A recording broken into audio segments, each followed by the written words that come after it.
Happy anniversary, Chloe.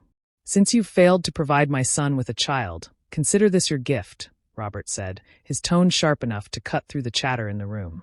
He slid a black box across the table, and I opened it expecting jewelry. My stomach dropped when I saw divorce papers, already signed by Mark.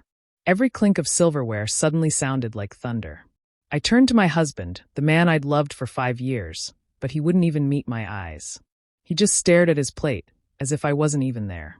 Before I could process the betrayal, Patricia lifted her hand toward the doorway. A young woman stepped in, her smile smug, her presence like a dagger. "This is Amber," Patricia announced proudly. "Mark's future." The humiliation was so sharp I could barely breathe. 40 people sat frozen in silence, watching me unravel. My mind went to that morning, to the coffee I made Mark, the small kiss on his cheek, the belief that we were still building something together. I thought of the anniversary card I had tucked into my purse, with words of love and hope. All of it felt ridiculous now. My hands trembled as Robert shoved a pen toward me. The room was suffocating. I wanted to scream, to run, but instead I did the one thing no one expected. I signed my name.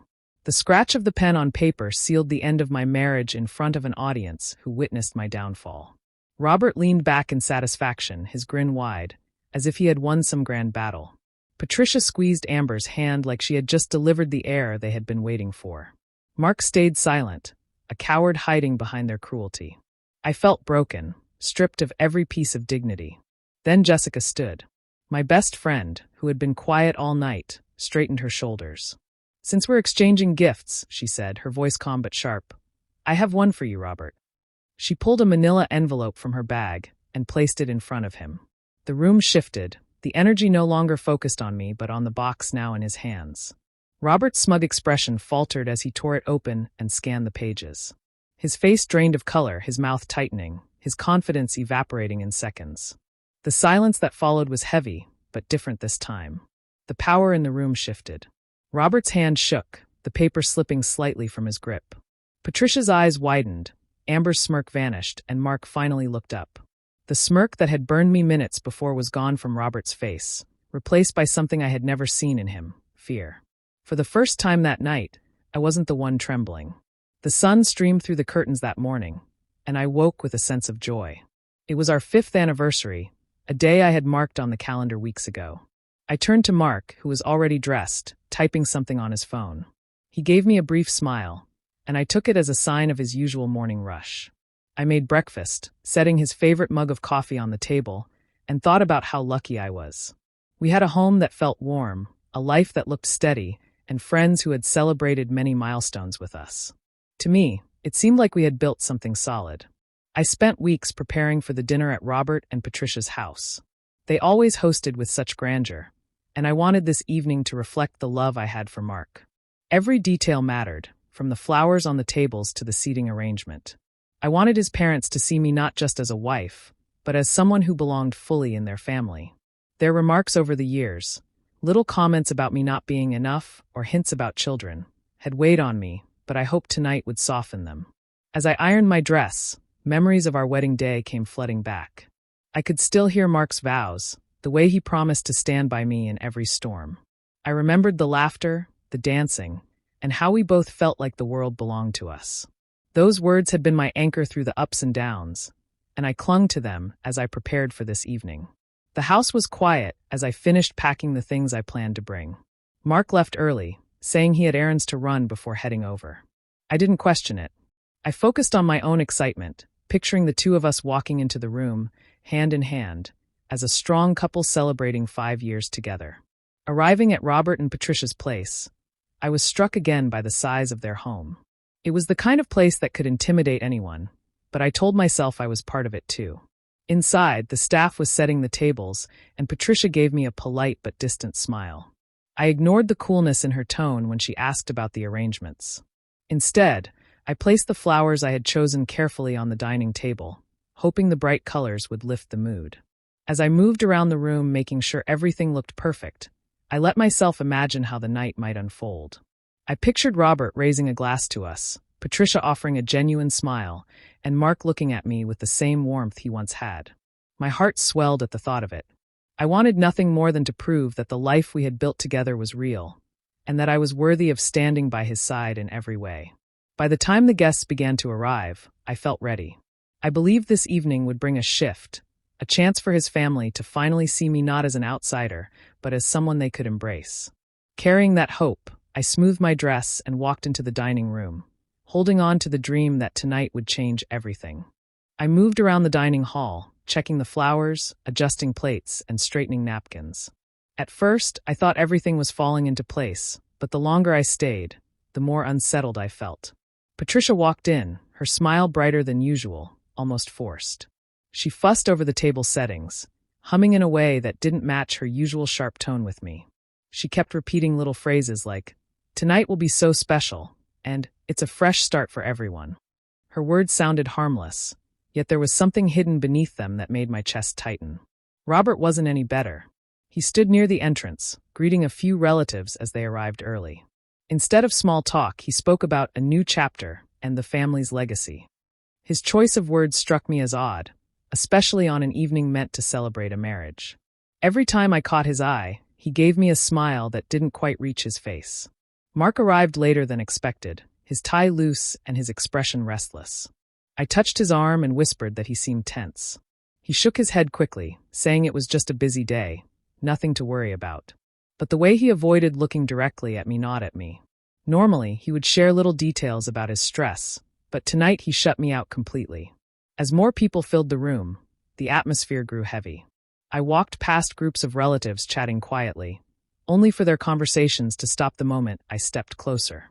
A few even glanced at me with pity before turning away. It was as if they all shared a secret I wasn't allowed to hear. I tried to push it aside, focusing on the food being served and the music playing softly in the background. Still, every laugh or hushed word made me feel like the walls were closing in. At one point, Mark's aunt gently pulled me toward a quieter corner. Her eyes held a softness that unsettled me even more. "You're strong, Chloe," she said in a low voice. "Remember that." She patted my hand, then walked away before I could ask what she meant. Her words echoed in my head, filling me with both fear and confusion.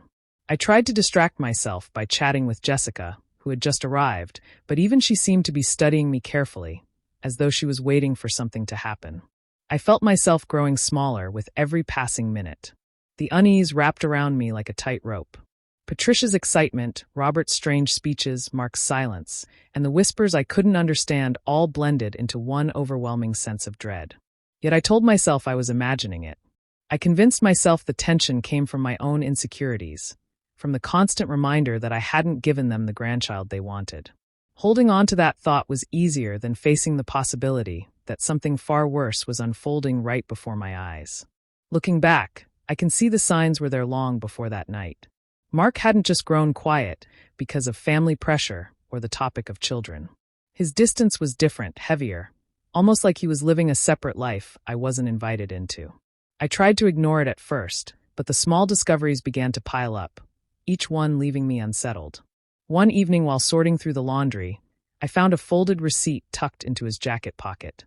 It was for an expensive necklace, far beyond the kind of gift he usually bought. My heart leapt for a moment, thinking he was planning a surprise for me. But weeks went by, and nothing appeared. There was no box, no gift, no explanation. When I asked if he had misplaced something, he brushed it off, saying I must have been mistaken. His tone was clipped, almost irritated, and I let the matter drop. Still, that slip of paper haunted me. Another time, I noticed his phone light up while it rested on the counter. A message flashed with the name Work Project A. It struck me as odd, the way the name was saved, too formal for someone truly connected to work. When I asked, he glanced at the screen and muttered something about a complicated client before slipping the phone into his pocket. His unease only fueled my doubts, but I forced myself to believe him. I didn't want to be the suspicious wife, the one always looking for cracks. The most painful moment came a few weeks before the anniversary. I had gone into a cafe near my office for a quick coffee, and there he was. Mark sat at a corner table with a young woman I had never seen before.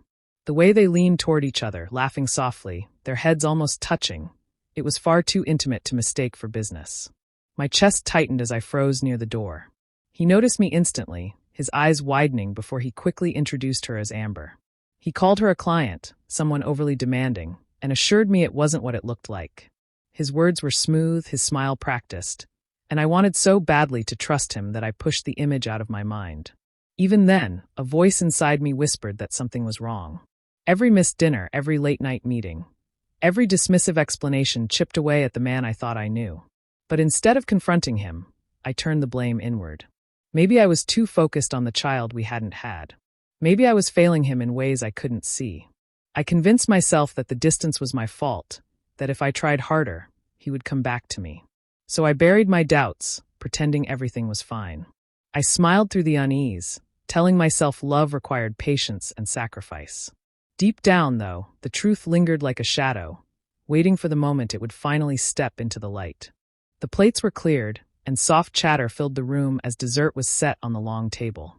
I tried to steady myself, reminding my heart that this evening was meant to honor 5 years of marriage. Laughter rose from one side of the room, but I noticed Robert standing, his glass in hand.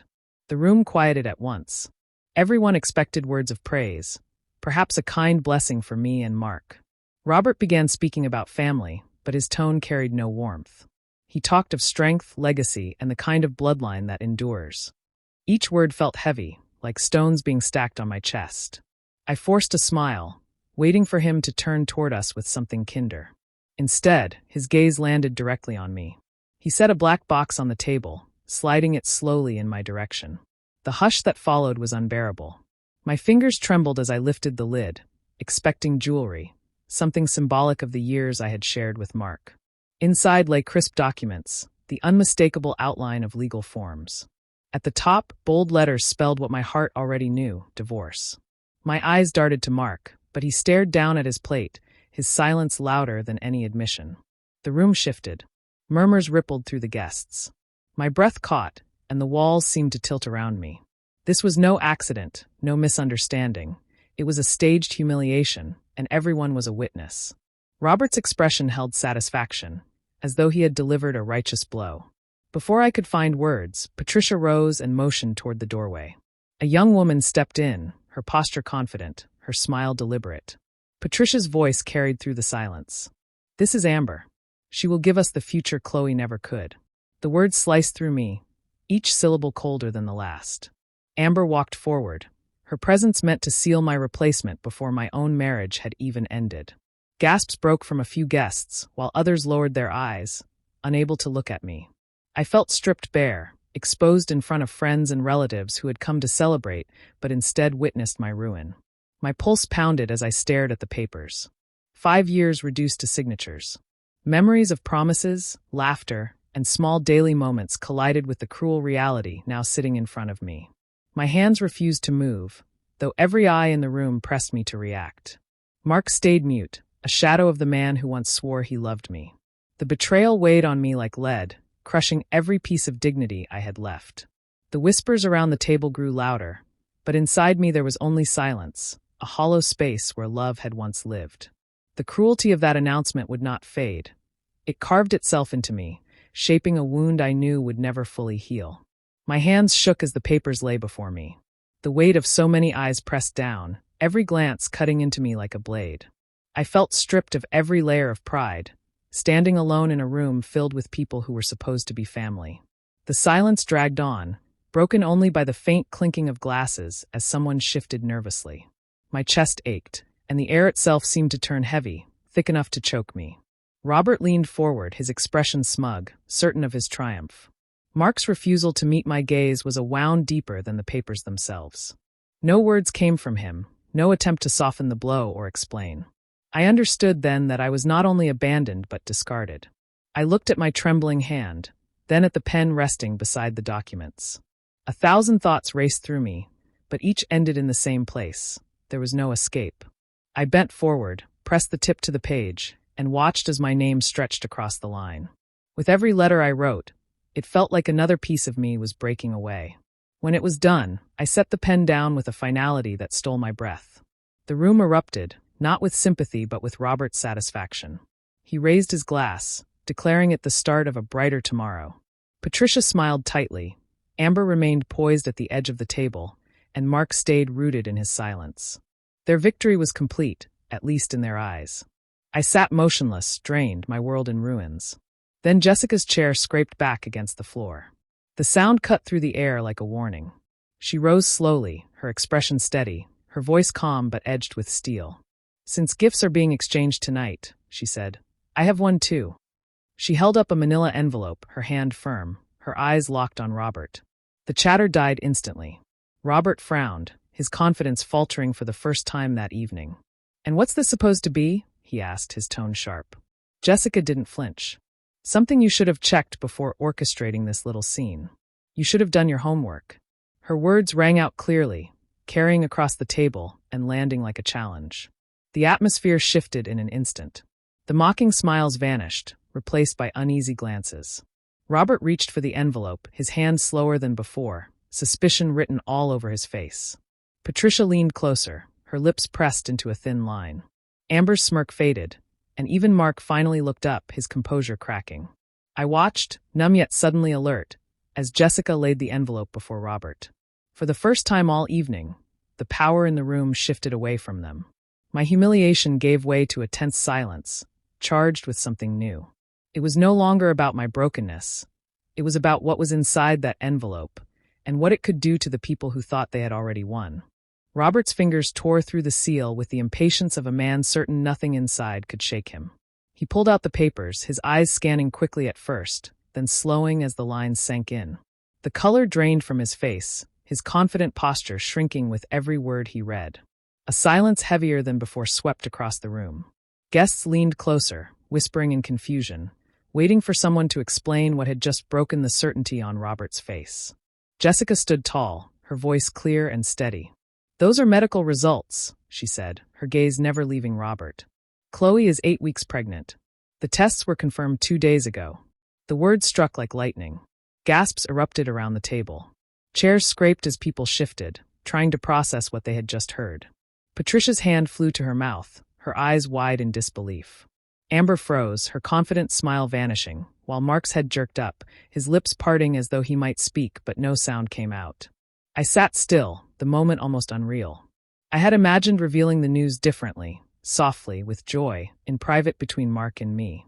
I had pictured his arms around me, his face filled with wonder at the life we had finally created. Instead, the truth came out here, exposed in the most brutal setting, turned into a weapon not by me, but by my best friend. Robert's hand trembled as he lowered the papers, his once booming voice nowhere to be found. He tried to speak, but his throat caught, his confidence shattered. His declaration of me being unworthy crumbled in front of everyone.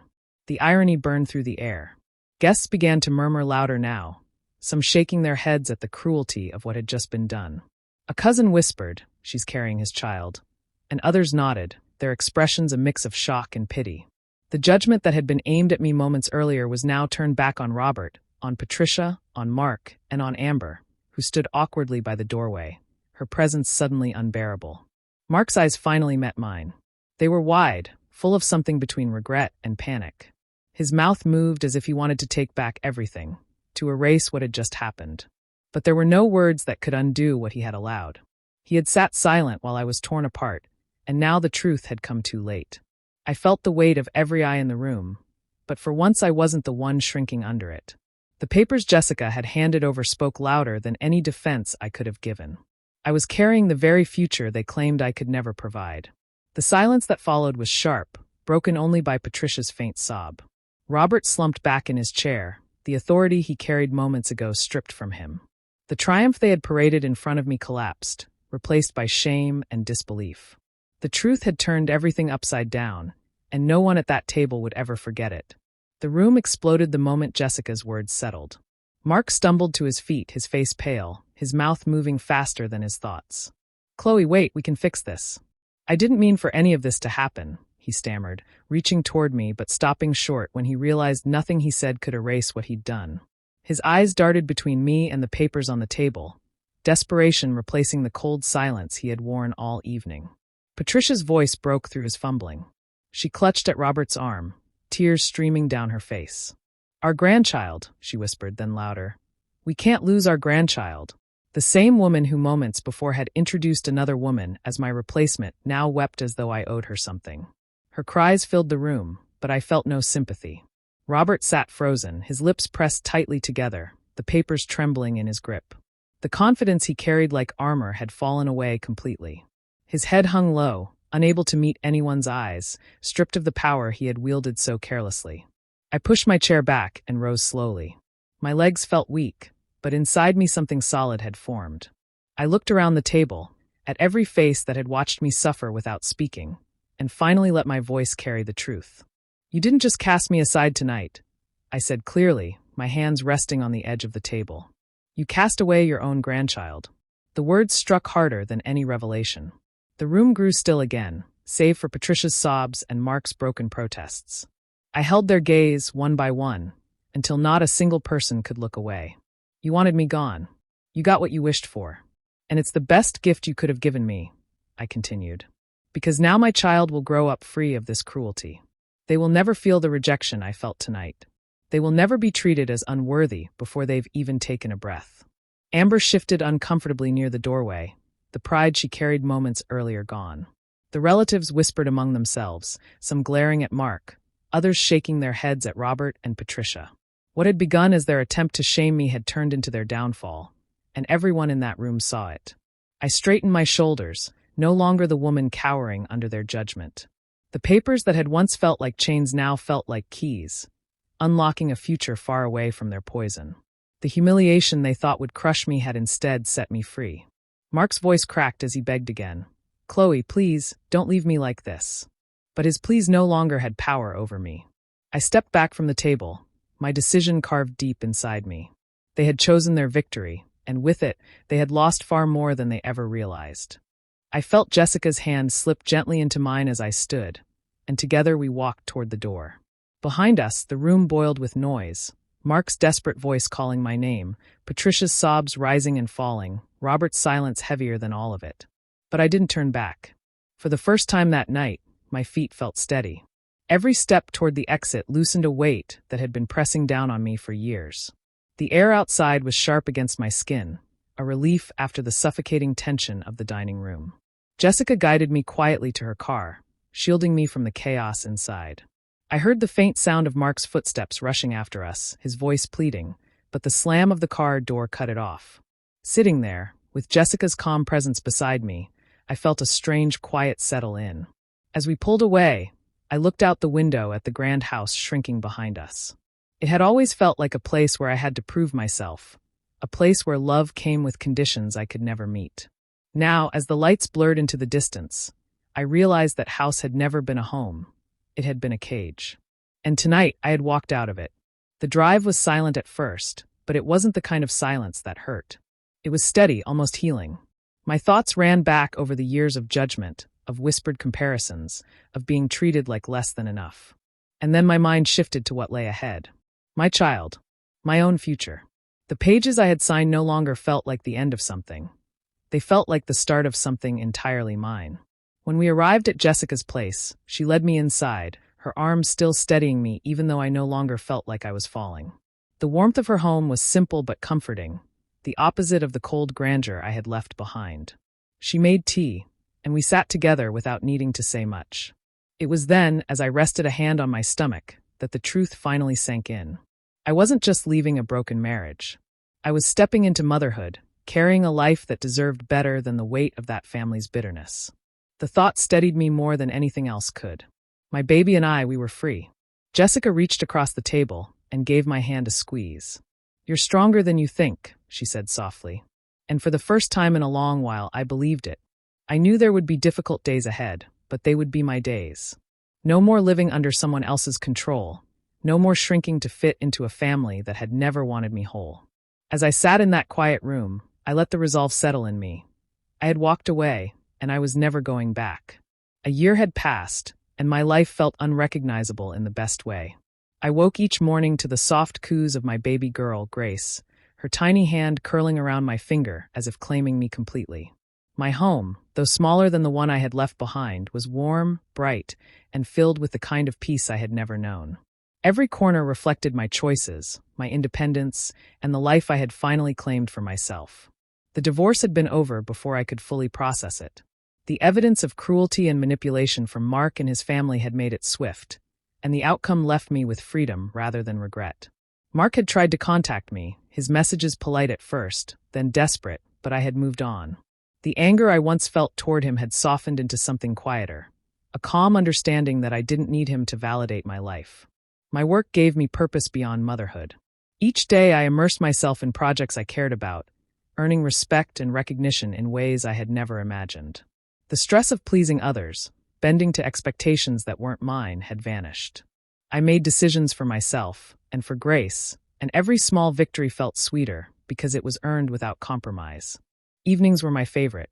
I would rock Grace to sleep, humming soft songs while feeling her heartbeat against mine.